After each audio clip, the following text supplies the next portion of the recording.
J'ai reçu une lettre aujourd'hui. La lettre vient de loin, elle vient de Bergen en Allemagne et c'est signé Franziska.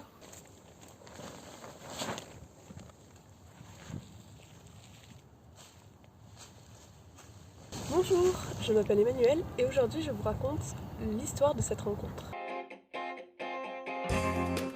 Je vivais à Gap, elle était scolarisée à Traunstein et nos deux villes étaient jumelées. C'est ma prof d'allemand de l'époque, Madame Funel, qui nous a proposé d'instaurer un échange entre nos deux villes. On devait se présenter rapidement et puis dire ce qu'on aimait, nos passions dans la vie, etc. Et ensuite les profs faisaient les matchs, c'est-à-dire qu'ils attribuaient aux élèves les personnes qui leur semblaient compatibles. Et c'est comme ça que je me suis retrouvée avec une fiche avec la photo d'une jeune fille blonde dessus et c'était comme ça que j'ai rencontré Franziska. On a échangé nos premières lettres. Et puis ensuite, le collège a décidé de nous faire partir une semaine en Bavière. Et alors là, c'était assez épique puisqu'une classe de 6e qui part en voyage, c'est toujours quelque chose. Donc là, c'était vraiment notre premier voyage sans les parents, entre amis. Et on a passé bien 10 heures dans ce bus pour pouvoir aller rejoindre nos correspondants. Une fois arrivés en Bavière, je rencontre Franziska et sa famille. Ils habitaient dans un chalet, il y avait beaucoup de bois, c'était très chaleureux, vraiment à leur image. C'était des gens qui m'ont très bien accueilli, très ouverts. Les parents discutaient beaucoup avec moi de tout ce que je pouvais voir, du système scolaire allemand, surtout des petits déjeuners. C'est vrai que ça avait provoqué un vrai débat, plutôt sucré ou salé le déjeuner, plutôt pain de seigle ou plutôt baguette. Donc, grâce à ce premier voyage, j'ai pu découvrir la langue, l'argot. C'est vrai que les premières choses qu'on a demandé aux jeunes Allemands quand on les a rencontrés, c'était de nous raconter tous les gros mots qu'ils pouvaient avoir dans la langue. Même si notre prof d'allemand nous en avait appris quelques-uns, là on pouvait vraiment compléter notre culture. Et on a aussi découvert le système scolaire allemand qui a, je pense, impressionné tous les jeunes Français qui sont partis tout simplement parce que les Allemands avaient peut-être moins de vacances, mais ils avaient toute leur après-midi de libre, ce qui leur permettait de développer des centres d'intérêt tels que des sports ou des loisirs créatifs, ou juste de passer du temps entre amis, en famille ou avec soi-même. Et c'est vrai que dans le système français, on avait moins cette possibilité de s'épanouir seul ou de s'épanouir à travers quelque chose, il fallait vraiment attendre le week-end. Et c'est pour ça que le système scolaire allemand a beaucoup marqué les jeunes Français qui sont partis, moi y compris. C'était une famille très chaleureuse et j'ai un très beau souvenir que j'ai pu partager avec eux. C'était vers la fin de mon premier voyage. Ils avaient décidé de m'emmener au restaurant. Alors je ne savais pas du tout ce que ça allait être, mais ils m'avaient dit de m'habiller bien chaudement. Donc on avait un bonnet, des gants avec Franziska, c'était vraiment trop mignon. Et on a pris un œuf, donc une remontée mécanique pour aller manger dans un refuge. Et dans ce refuge, on avait un panorama magnifique, plusieurs mètres de neige. Et là-bas, ils nous conseillaient de manger une spécialité bavaroise, c'était un schnitzel, donc une escalope de dinde panée avec de la compote de pommes. C'était l'un des meilleurs repas que j'ai pu manger en Bavière. Franziska m'a offert un joli album photo à la fin de ma première semaine de voyage chez eux. En tout, j'ai fait 3 voyages chez eux, un en 6e, en 5e et puis en 3e. Et à chaque fois, je leur ramenais un pot de miel. Je me souviens que c'était un pot de miel de fleurs de 500 grammes. Et ce n'est qu'au dernier voyage que je me suis rendu compte qu'ils n'en consommaient absolument pas. Et donc qu'ils avaient 1,5 kg de miel non consommé.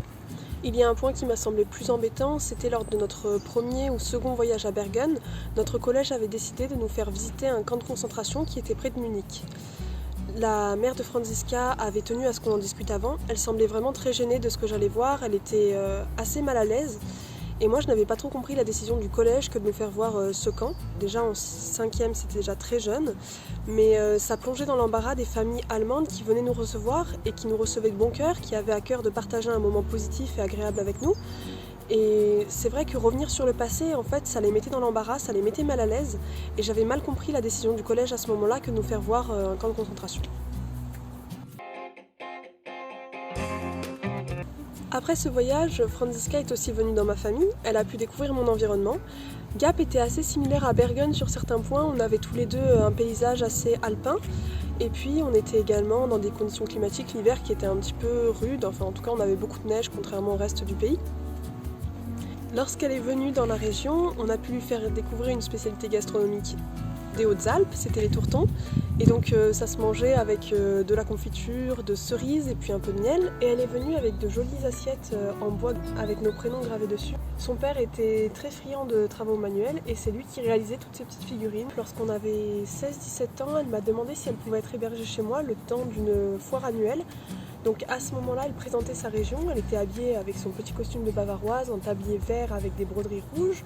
Elle avait une chemise blanche en dessous et puis elle avait des petites nattes. Elle était venue avec 4 autres Allemands pour pouvoir représenter sa région, la Bavière, et pour pouvoir promouvoir cet échange franco-allemand. On avait pu se revoir, on était déjà plus grandes, on avait pu discuter, et c'est vrai que lorsqu'on avait 15-16 ans, nos lettres ont commencé à parler d'autre chose que des études ou que de nos familles. On commençait à avoir nos premières soirées, nos premières sorties, nos premières rencontres.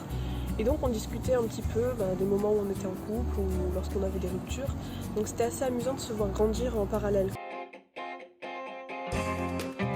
Avec les 2 confinements, on a décidé de s'écrire plus souvent, de garder ce lien. C'est vrai qu'au fur et à mesure de nos études supérieures, elle voulait devenir juge et moi journaliste. On avait beaucoup à penser et ce lien-là, on ne le maintenait plus tant que ça. On s'écrivait malgré tout pour les anniversaires, on s'envoyait des petits cadeaux, mais c'est vrai qu'on n'avait plus trop le temps de se parler, de discuter. Et je trouvais ça un petit peu dommage, mais le confinement a fait qu'on s'est rendu compte toutes les deux qu'on voulait maintenir ce lien. On se parle assez peu sur les réseaux, mais ça me va bien comme ça, tout simplement parce que je sais qu'elle va passer du temps à m'écrire une lettre, à la traduire dans une langue qui n'est pas la sienne, à préciser ses pensées. Alors bien sûr, au fur et à mesure, on a de plus en plus recours toutes les deux au dictionnaire en ligne, mais on continue d'aller sur des dictionnaires qui sont assez qualitatifs, on évite Google Traduction parce que visiblement ça ne fonctionne pas du tout. Je me rappellerai toujours cette fois où j'ai voulu lui dire que ma sœur voulait devenir souffleuse de verre et en fait je lui ai traduit ça comme une souffleuse à neige et elle m'a envoyé une lettre en mentionnant en fait ta sœur je crois pas qu'elle veuille faire souffleuse à neige. Donc c'est toujours assez touchant que de recevoir une lettre et que de voir qu'il y a des fautes qui sont des traductions vraiment littérales et qui ne fonctionnent pas du français à l'allemand ou de l'allemand au français. C'est plus de travail pour nous d'écrire une lettre que de s'envoyer un simple emoji, donc forcément c'est plus touchant. Et moi je garde toutes les lettres qu'elle m'envoie depuis qu'on a 11-12 ans. Pour moi c'est étrange de penser que cette rencontre a débuté grâce à un simple échange entre 2 villes. Au final c'est devenu un lien beaucoup plus authentique qu'un simple échange de lettres entre correspondantes. Ça a été une manière pour moi de découvrir l'Allemagne d'une façon plus ludique, à travers une personne qui vivait au quotidien dans cette culture. Je pense que ce genre d'échange devrait être plus courant, que ce soit des relations franco-allemandes ou entre d'autres pays.